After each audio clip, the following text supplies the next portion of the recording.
Hello, this is Microphone Media. Please like, subscribe, and share. Thank you. Hello, this is Microphone Media. Please like, subscribe, and share. Thank you.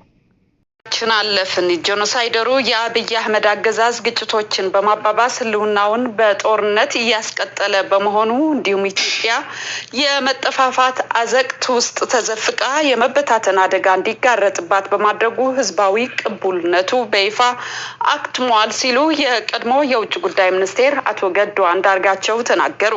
አቶ ገዱ አክለውም የአብይ አገዛዝ በተከተለው የተሳሳተ የውጭ ግንኙነት ፖሊሲ ከኢትዮጵያ ጋር መልካም ወዳጅነት የነበራቸው ሀገራት መቃቃር ውስጥ እንዲገቡ ማድረጉን ገልጸዋል። አብዱካህሳይ ተጨማሪ አለው። የአማራ ክልል ርዕሰ መስተዳድር የውጭ ጉዳይ ሚኒስትር የደህንነት አማካሪ የነበሩት ኋላ ላይ ከጄኖሳይደሩ የአብይ አገዛዝ ተባባሪነት ራሳቸውን ያገለሉትና ለነበራቸው አሉታዊ አስተዋጽኦ ይቅርታ የጠየቁት አቶ ገዱ አንዳርጋቸው የአብይ አህመድ ጨፍጫፊ አገዛዝ ሴራ ማጋለጣቸውን ቀጥለዋል። የአብይ ጄኖሳይደር አገዛዝ ኢትዮጵያ አዘቅት ውስጥ እንድትዘፈቅ አድርጎ እንደ ሀገር የመበታተን አደጋ ደቅኖባት ሳለ ሀገሪቱ የተሻለ ቁመና ላይ ትገኛለች እያለ የሚነዛው ፕሮፓጋንዳ ስልጣኑን ለማራዘም ያለመ መሆኑን ህዝቡ እየተገነዘበ ነው ይላሉ አቶ ገዱ። ጄኖሳይደሩ ስርዓት ግጭቶችን በማቀጣጠል ህልውናውን በጦርነት ለማስቀጠል እየጣረ በመሆኑ በህዝብ ያለው ቅቡልነት በይፋ አክትሟል ብለዋል። በታሪኳ በዚህ መንገድ ቀውስ ውስጥ ገብታ የምታውቅበት ጊዜ ያለ አይመስለኝም። ይሄ እንደው ዝም ብሎ ለማለት ያህል ሳይሆን ተጨባጭ የሆኑ የሚታወቁ ምክንያቶች አሉ። ሀገረ መንግስቱ ውስጣዊ መናጋት ገጥሞታል። ኢትዮጵያ ውስጥ እኮ አሁን ህግና ስርዓት የማስከበር የበላይነት ያለው ቅቡል ኃይል የለም። በርካታ በኢትዮጵያ ጸጥታና ደህንነት ላይ በኢትዮጵያ ፖለቲካ ላይ ብዙ አክተሮች ተፈጥረዋል ማለት ነው። አብዛኛውን የማያስተዳድርበት ሁኔታ ተፈጥሮ ይገኛልና አገዛዙ ከተሞች ላይ ነው ያለው። የኢትዮጵያ መከላከያና ሌሎች የጸጥታ ኃይሎች የህዝብን ደህንነት በማስከበር ፋንታ በተጨባጭ አገዛዙን እየጠበቁት ነው ያሉት አቶ ገዱ ህዝብን እየጨፈጨፉ አገዛዙን ከህዝብ የህልውና ጥያቄ በመጠበቅ በህዝባቸው ላይ ግፍ እየፈጸሙ መሆናቸውንም አጋልጠዋል። የመንግስት ኃይሎች ሀገርንና ህዝብን መጠበቅ ተስኗቸው አሁን እነሱ እየጠበቁ ያሉት አገዛዙን ከምንድን ነው የሚጠበቁት? ከህዝብ ጥያቄ። ህዝብ የሚያነሳቸውን ጥያቄዎች ለማፈን ለመጨፍለቅ እና አገዛዙ በህዝብ አመዝ እንዳይወገድ ለመከላከል በህዝብ ላይ እየዘመቱ ነው ያሉት ማለት ነው። አሁን ኢትዮጵያ እንደ ሀገር አትጠበቅም። የኢትዮጵያ ህዝብ እንደ ህዝብ ጥበቃ የሚያደርግለት የለም። የኢትዮጵያ ህዝብ አሁን ላይ እንደ ዜጋ ሊጠብቁት የሚገባቸው የጸጥታ ኃይሎች ተገልብጠው እያጠቁትና መንግስትን ለማዳን ሲሉ እየዘመቱበት በመሆናቸው ደህንነቱ ከመንግስት ይልቅ በየብሔሩ የተቋቋሙ ህዝባዊ ሰራዊቶች እንደሚጠበቅለት እያመነ ነው ሲሉም አቶ ገዱ የጄኖሳይደሩን አገዛዝ መነፈግ ያብራራሉ። ሊጠብቁት የሚገቡት የነበሩ ኃይሎች መከላከያን ጨምሮ የክልል ኃይሎች የፌደራል ፖሊስ የመሳሰሉት በህዝብ ላይ ነው እየዘመቱ ያሉት። ይሄ አሁን ዝም ብዬ እኔ ለመናገር ያህል የምናገረው ሳይሆን በዕለት ተዕለት የህዝብ ህይወት ውስጥ የሚታይ ነገር ነው።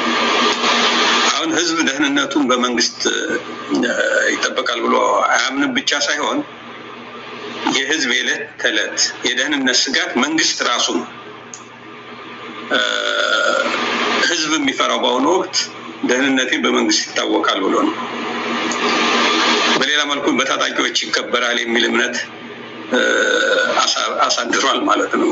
በየጊዜው የህዝብ ደህንነት እየታወቀ ሲሄድ በተለይም ደግሞ መንግስት ከመጠበቅ ያለበትን አለመጠበቅ ብቻ ሳይሆን ዋነኛ የጸጥታ አዋቂ የህዝብ ደህንነት አዋቂ በሚሆንበት ጊዜ ህዝብ የራሱን አማራጭ ይወስዳል። ሌሎችም አካባቢዎች የታጠቁ ኃይሎች መፈጠራቸው አይቀርም ማለት ነው። ባለፉት 30 ዓመታት ፈጣን እድገት ስታስመዘግብ የነበረችው ኢትዮጵያ አሁን ላይ ጄኖሳይደሩ የአብይ አገዛዝ በሚከተለው ግጭቶችን የማባባስ ስትራቴጂ ምክንያት ከፍተኛ ስራ አጥነት፣ መጠነ ሰፊ ድህነትና እርዳታ ጠባቂ ማህበረሰብ እንዲበራከት ማድረጉንም ነው አቶ ገዱ የገለጹት። በሰላም እጦት ምክንያት የግብርና ስራ ታውቋል።